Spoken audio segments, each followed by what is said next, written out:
Working out at home can be challenging. So having the best equipment can make the difference between you actually doing the workout and not, and actually getting the benefit from it. I'm going to go over my top 10 equipment that I like to have at home when I work out. Let's get into it. Number one are long exercise bands. These bands can be used in so many different ways to target so many different things. I prefer the long ones if you're going to get one set of band comparatively to the loop ones if you need just one. Number two of what I like to have are loop bands. They make it so much easier just to slide on. You don't have to tie any knots. You have access to so many different types and sizes. That's the same thing goes for the long ones, is that you have on here written if it's a heavy, a medium, a light. All of these things are so important for you to be able to have ease of access to do your workouts and understand when something gets easy, then you just bump up to the next hardest band. Number three, speaking of hard bands, these pull-up assist bands or super bands, they are a very easy way to add load, to add resistance, a little bit more than what even these bands can do without having so many extra weights around.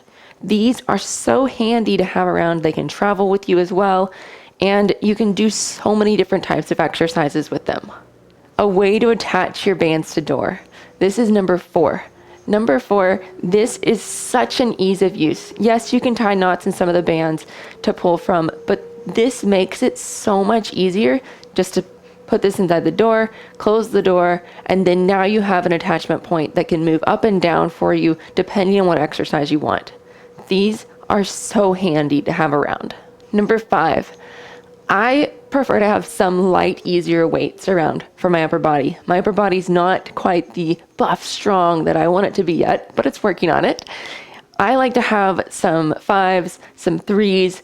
The twos and ones, you can use household equipment. A can of soup, jar of pasta sauce, those are easy. But the 3 and the 5s are a little bit harder. The 8-pound you can use just a jug of water, but I find that having a 5-pound weight around and a 3-pound weight around are nice and handy for being able to adjust and gauge your exercises differently. Number 6, some heavier kettlebells.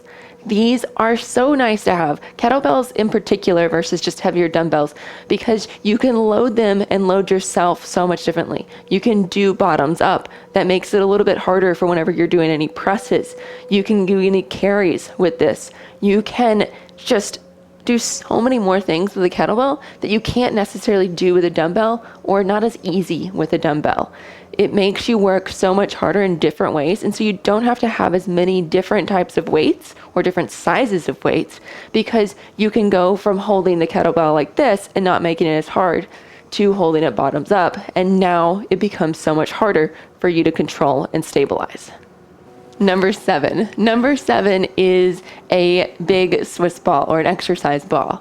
These are handy to add more dynamic control for your different ab exercises, your arm exercises. You can do planks on them, you can do push-ups on them, you can have your legs on them. There's so many ways to use the ball to make it more challenging and stable, to make you have to work your stability of your body, which means your core a lot of times.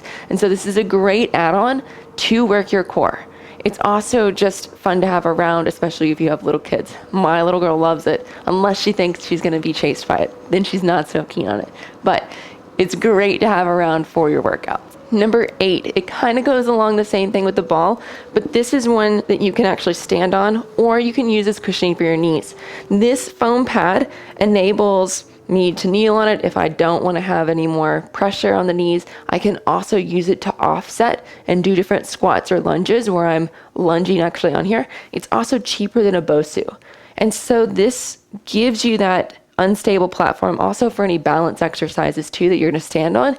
And so you don't have to have the BOSU or a balance board. You can just have a foam pad to help you with targeting those different exercises. 9 and 10 kind of go in the same category, recovery.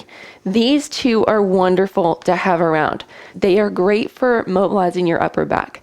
They are also wonderful for mobilizing your hamstring muscle because they give space in between here for your hamstring muscle to sit and for your sciatic nerve to also lie without getting pressure on it.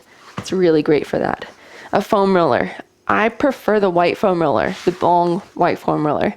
And it's because it's a little bit softer. Yes, you could say I'm a little bit of a wuss, or I like it softer, but it's to help whenever you're really sore, is that you're not going to want to foam roll as much. You're wanting to be pretty light for your muscles. And so having a lighter foam roller is really key to your recovery and to you progressing and recovering faster for that. Also, the long one enables you to lay on it long ways and to target different areas of your body that you wouldn't necessarily be able to target if you had just a shorter one. Well, that wraps up my top 10 lists or things that I like having in my home gym to help me target different areas and get the best out of my workout. Having your home gym set up where you can more easily use it, and also having the better load and also ease of use for it will make you actually do your home workout more and have you get the gains that you want. I hope that you enjoyed this. Links are down below if you would like to check out any of these. I get a little Amazon commission for them, but it doesn't charge you anything extra. Check them out, and I hope you enjoyed it.